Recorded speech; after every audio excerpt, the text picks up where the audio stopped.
जे व्हेजिटेरियन आमचे शो बघतात आणि त्यांना असं असं की तू छान छान मटण खातोस पण आम्हाला ती चव मिळत नाही, बाबा ही तीच चव आहे, हे तीच चव आहे. हे याला म्हणतात शिपी आमटी. शिपी? शिपी कर्जत मधली सगळ्यात फेमस आमटी आणि तुम्हाला महाराष्ट्रात कुठंच मिळणार नाही. इथंच आणि मिळणार हे खायला. कर्जत म्हणजे आपल्या सेंट्रल लाईनचं कर्जत नाहीये, हा कर्जत तालुका आहे अहिल्यानगर मधला अहिल्यानगर मधला. आणि ही इकडची फेमस शिपी आमटी. शिप्पी आमटी. काय असं शिप्पी म्हणजे? एक शिंपी समाज म्हणून होता ना, त्यांनी एक आमटीचा प्रकार सुरू केला. अच्छा. मग ती लोकांनी त्याला शिंपी आमटी शिंपी आमटी पूर्ण म्हणजे महाराष्ट्रात फेमस व्हायला लागली शिंपी आमटी. शिंपी आमटी मस्त ना. एका गटाने चालू केलेली एक गोष्ट आहे, आज पूर्ण महाराष्ट्र खातोय त्याला. क्या बात. त्याच्यात भाटुपाला तुम्हाला बघायला मिळालं की काय असतं शिंपी नक्की. मला बिलीव्हच होत नाहीये की हे व्हेजिटेरियन आहे, व्हेजिटेरियन. पण ते आपण ट्राय करूया आता. एक तर मस्त गरम गरम आहे.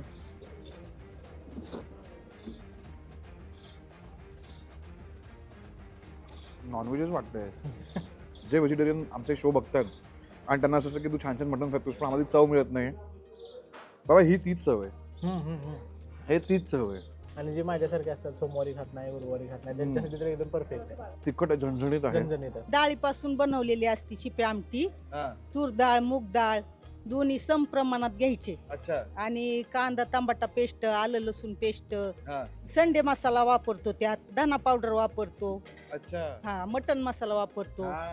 म्हणूनच म्हणतो मी की मी खातोय आणि मला वाटलं की मटणच खातोय. आणि भाकरी कुस्करल्यामुळे ना छान त्याला पिठाला पकडून ठेवतो मुरली मसाला. भाकरी पूर्ण. पूर्ण मुरली भाकरी. ओव्हरऑल या अनलिमिटेड 150 रुपयाच्या थाळीला माझ्याकडनं मिळतो आहे गोल्डन. गोल्डन. संकेत दादा थांबत नाही, डायरेक्ट बोलून टाकतात माझ्या मनातलं.